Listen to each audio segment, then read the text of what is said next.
Арма көрермен эфирде IT News, ал оның жүргізушісі мен Жангүл Қуанышева.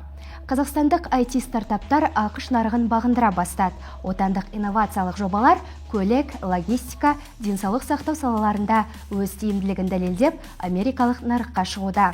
Call to Action AI жасанды интеллект негізінде жұмыс істейтін алғашқы жоба. Ол тасымал мен логистика саласындағы компанияларға білікті мамандарды табуға көмектеседі. Жобаға 40-тан астам транспорттық компания қызығушылық танытып отыр.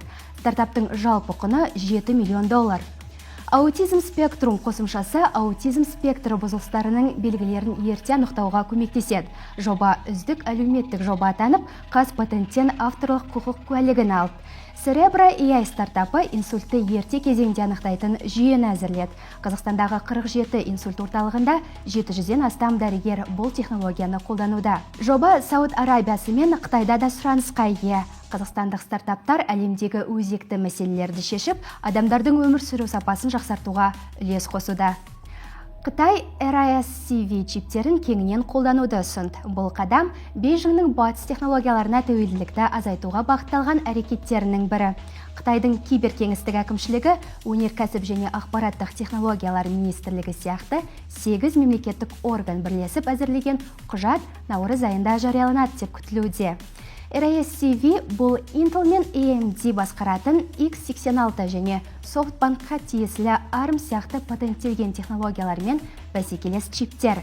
Қытайлық компаниялар мен ғылыми зерттеу институттары оның төмен құнын және геосаяси бейтараптығын ескере отырып, чиптер технологиясын белсенді түрде енгізуде. ақш-тың кейбір заң шығарушылары Қытайдың бұл технологияны басқа мақсатта пайдаланатынына алаңдаушылық білдіріп, америкалық компанияларға RISC-V мен ынтымақтастықты шектеуді ұсынды.